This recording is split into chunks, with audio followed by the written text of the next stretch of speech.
I'm Kelly Hall, and this is the final change project video for 421. So the first section in this component is information and feedback from parts 1, 2, and 3 of the change project. Part 1.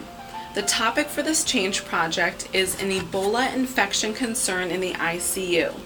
On top of this being an alarming issue of infection control in itself, the main problem at hand for this change project is that we have fearful staff here in the ICU unit, and our staff are ignorant as to what Ebola virus is and how to properly don PPE to protect themselves.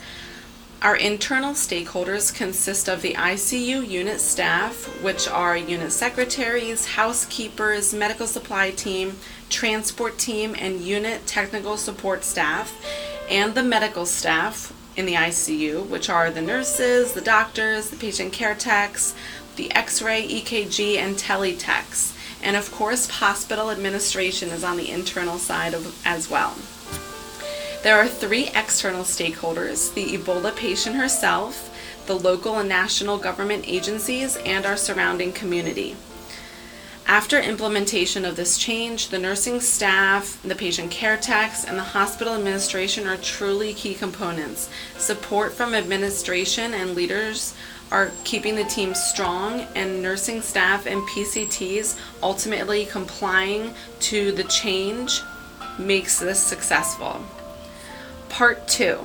SMART goals were created by myself, the nurse manager, and are implemented by leadership to ensure smooth sailing and change project success. In short, SMART goals are specific, measurable, achievable, realistic, and time-bound. Here are the SMART goals that we used for this change project. 1. By the end of the shift, hospital administration will have contacted by phone 100% of the agencies for disease control about the Ebola patient in our care. Number 2. By the end of the shift, the nurse manager will have written and emailed out an informative letter to 100% of medical, unit, administrative, and all staff members. Number 3. Within 2 days, I, nurse manager, will have a comprehensive mandatory sign-up sheet available for 100% of staff to sign up on to partake in the 2-hour mandatory Ebola PPE FAQ session. 4. By the end of the week, myself, the nurse educator, and hospital administration will have an Ebola FAQ PPE session prep checklist 100% complete, so it's all ready for staff to attend. 5. In 2 days following the completion of the mandatory sessions, I will create and print and email out a rotating staff schedule to 100% of the RNs and PCTs to show who will be taking care of the Ebola patient every shift. Number 6. Within 3 weeks following implementation of the rotating schedule and mandatory sessions, I will have spoken personally one-on-one to 100% of the RNs and PCTs regarding their feedback on the steps taken for caring for the Ebola patient. These lead and directed our change project. These are ultimately what we followed to assure change occurred. Part 3. There is value to identifying a relatable change theory to this project. I looked at Lippett's change theory because it generally focused on me as the nurse manager and walks through how I'm going to interact with the stakeholders throughout the change project. There's 7 specific principles involved, which are: 1. Making the plan of change known to everyone involved. 2. Assessing stakeholder motivation. 3. Is everyone ready for the change? Even before implementing, is everyone ready? Myself, the stakeholders, it must be assessed. Number 4 is the Ebola education and training session itself. 5, my time to shine. So this is the feedback principle of the theory. It focuses on choosing a role for myself, which I chose a supportive role for my staff. I want to support them every way I can. Number 6, make sure the change becomes part of normal routine. So this is me being on the floor, being very active and watching how everyone is implementing the change. And number 7 is to evaluate and step back. I let the staff take control of the change and continues to do it on their own, but also let them know that of course I'm here for them if they need anything. The next part of this component is rationale and data.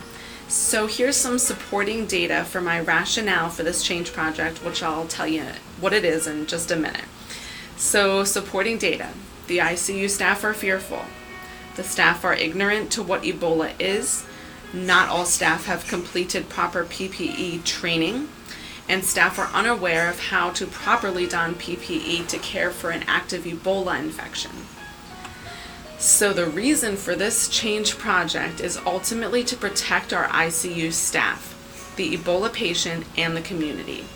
Staff will be knowledgeable about Ebola and proper PPE, therefore containing the virus and feeling confident and safe doing so, protecting themselves, the patient, and the spread of infections, so therefore protecting our community. The next section is desired outcomes. Post-change project, we expect for the Ebola virus to stay contained thanks to superior staff compliance and upholding of the learned safety precautions and Ebola FAQs. Go staff! We expect staff morale to increase due to teamwork and support during this critical time.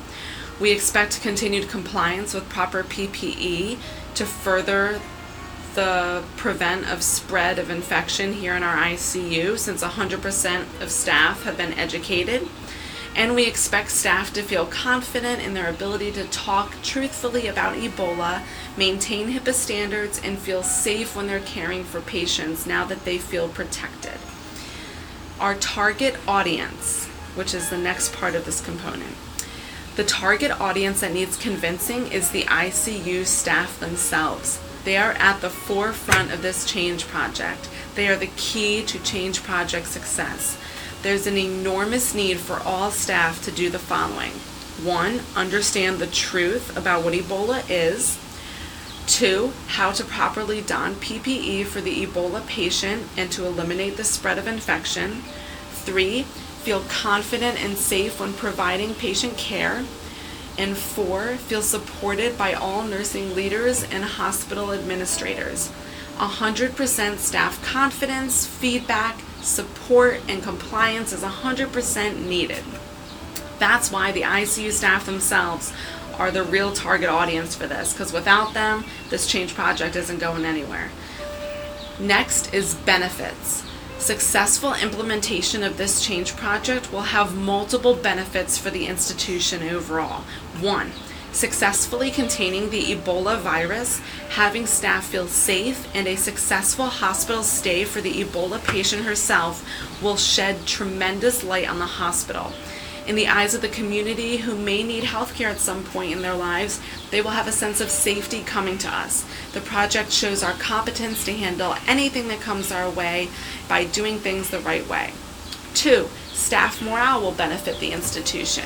After going through a patient case like this one successfully, it'll raise staff confidence, morale, and loyalty, and may even bring other healthcare providers that want to work here, knowing that we take care of our staff and that we're able to handle serious situations. Number 3, the patients. All staff have been PPE educated. Everyone now knows how to properly don PPE, how to contain dangerous viruses, bacteria, etc. Patients can feel safe knowing that staff is properly prepared to care for them. Positive patient reviews of the hospital will benefit the institution. Next up in this component is resources and budget. For a successful change project in our ICU, here is the lowdown on what we'll need and some roundabout costs. So 1, the projector to show the guideline of the FAQ PPE PowerPoint and videos during the mandatory session. Possibly free if the hospital has one. If not, it should cost less than $1,000. 2, the N95 respirators, about $600. This is guessing that the patient will be in our care for 15 days. We're going to get 4 different mask sizes, averaging 20 masks a day, and 1 mask can be used by the same person for each shift, for their entire shift.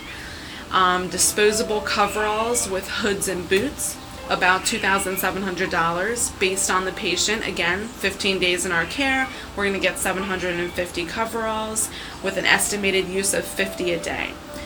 Hiring, training of travel agency nurses. So I put this into budget just in case we meet extreme resistance with staff who absolutely refuse to care for the patient. So 4 new travel/agency nurses will cost about $240,000, and that includes training them on the Ebola session.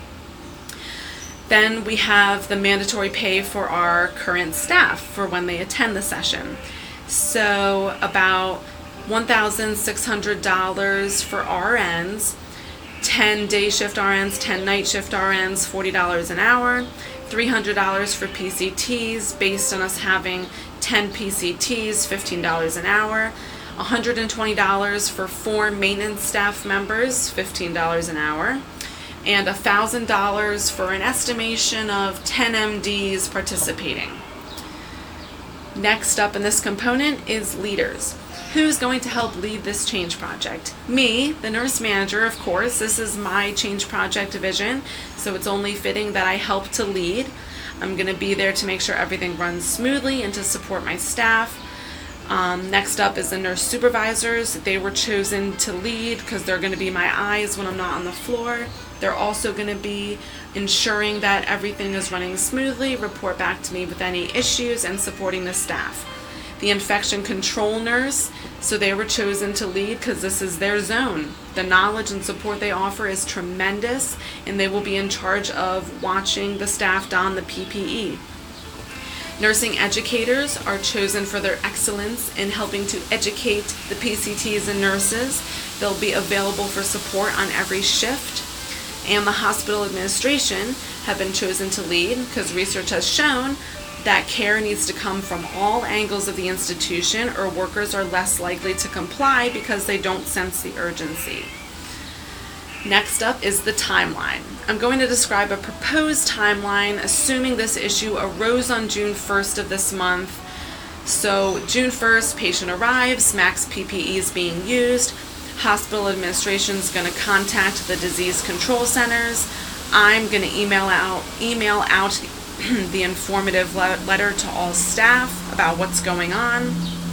June 2nd to 3rd, myself, hospital administration, we're going to discuss where the sessions can take place and the money that we're going to offer to staff. Sign-up sheets are going to go live, and staff is going to be made aware via email, phone call, face-to-face to go sign up. You're getting paid for this. This needs to happen. We're going to do it.